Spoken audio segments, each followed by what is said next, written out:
بسم اللہ الرحمن الرحیم۔ اس بات میں کوئی شک نہیں کہ زنا کبیرہ گناہوں میں سے ایک بہت بڑا گناہ ہے، اور اس کی برائی کے لیے یہ بات کافی ہے کہ قرآن مجید نے اس کبھی عمل کے لیے فرمایا کہ یہ عمل بے حیائی اور غلط روش کا مجموعہ ہے، اور قرآن نے اس عمل کو روکنے کے لیے اس عمل کے دوائی یعنی اس کی طرف لے جانے والے افعال، بد نظری اور بے پردگی تک کو منع فرما دیا۔ لیکن ہمارے ہاں بہت ساری مشکلات میں سے ایک مشکل یہ بھی ہے کہ شریعت نے جس عمل کے لیے جو حکم یا درجہ مقرر کیا ہوتا ہے، ہم اس حکم اور درجے پر اکتفا نہیں کرتے، بلکہ کچھ ایسا کرنے کی کوشش کرتے ہیں کہ اس عمل سے شریعت کا فائدہ ہونے کی بجائے خود شریعت کو نقصان پہنچتا ہے۔ اسی سلسلے میں ہر عمل کے لیے موضوع اور من گڑت روایتوں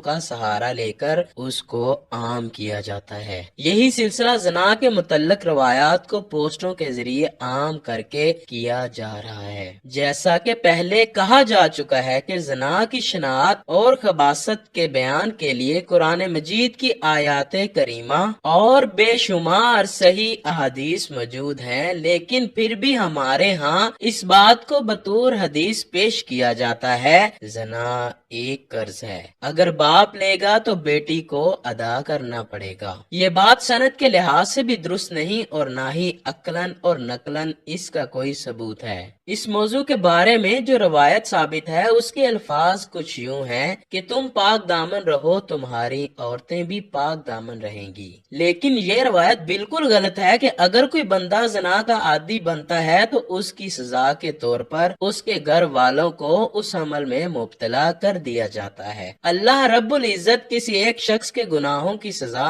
دوسروں کو کیوں دیں گے؟ البتہ علماء امت فرماتے ہیں کہ اگر کوئی شخص کھلم کھلا زنا کرے اور اپنے اس فسق اور گناہ پر اصرار کرتا ہے تو یقیناً اس کے گھر والے جو اس کو یہ عمل کرتے دیکھ رہے ہوں گے، ان کے دلوں سے بھی اس گناہ کی برائی ختم ہو جاتی ہے، وہ بھی اس عمل میں مبتلا ہوں گے۔ لیکن اگر کوئی کسی غلطی کو کرنے کے بعد توبہ کر لے اور اپنے عمل پر شرمندہ ہو تو انشاءاللہ اس کی مغفرت اور رحمت بہت وسیع ہے، اور اللہ رب العزت جس عمل کو خود ناپسند فرماتے ہیں اس عمل میں اپنے بندوں کو سزا کے طور پر کیوں مبتلا فرمائیں گے؟ یہ خیال کہ زنا ایک قرض ہے، اس کی ادائیگی اس زنا کرنے والے کی بہن، بیٹی، بیوی وغیرہ سے ہوگی، بالکل محمل اور بے اصل بات ہے، اور قرآن و حدیث کے واضح ارشادات کے خلاف و متضاد ہے۔ اللہ جل شانہ کا ارشاد ہے، اور کوئی بوجھ اٹھانے والی جان دوسرے کا بوجھ نہ اٹھائے گی۔ بعض حدیثوں میں آیا کہ حضور صلی اللہ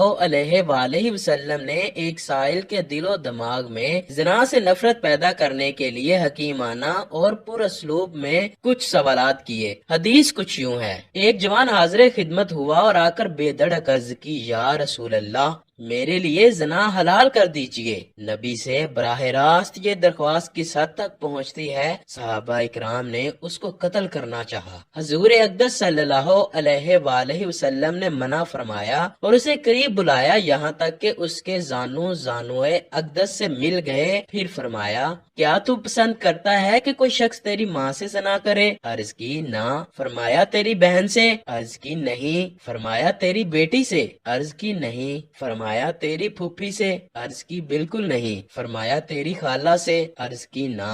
حضور نے فرمایا، تو جس سے زنا کرے گا وہ بھی تو کسی کی ماں، بہن، بیٹی، پھوپھی، خالہ ہوگی۔ جب اپنے لیے پسند نہیں کرتا تو دوسروں کے لیے کیوں پسند کرتا ہے؟ پھر دستے اقدس اس کے سینے پر ملا اور دعا کی، الہی اس کے دل سے زنا کی محبت نکال دے۔ حدیث مبارکہ کے مضامین اور سیاق و سباق سے معمولی عقل والا سمجھ سکتا ہے کہ یہ نتیجہ قطعی غلط ہے۔ پھر یہ بھی دیکھیے کہ دنیا کے وضعی قوانین جن میں بہت جگہوں پر صاف ظلم و زیادتی ہے، مگر ان انسانوں کے بنائے ہوئے ان قوانین میں بھی کہیں ایسی کوئی مثال نہ ملے گی کہ کسی کی زناکاری کی سزا اس کے اہل خانہ کے ساتھ زناکاری کی گھناؤنی اور گندی شکل میں دی جائے تو اس حکیم مطلق کی نازل کردہ پاک اور ستھری شریعت میں ایسا ہونے کا ہرگز تصور بھی نہیں کیا جا سکتا۔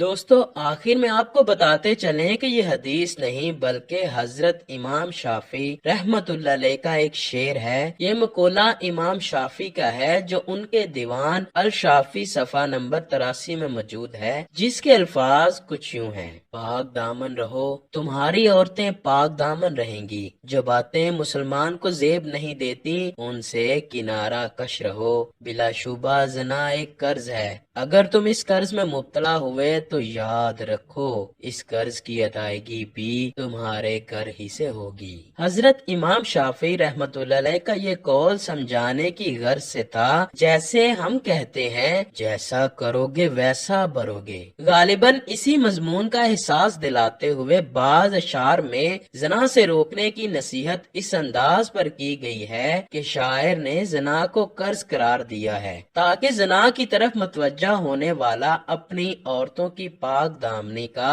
خیال کرتے ہوئے زنا کا ارادہ ترک کر دے۔ اللہ پاک ہم سب کی عزتوں کو محفوظ فرمائے، ہم گناہوں سے بچیں اور نیک اعمال کرتے رہیں، اور اللہ پاک ہمیں نبی مکرم صلی اللہ علیہ وآلہ وسلم سے سچی و پکی محبت عطا فرمائے۔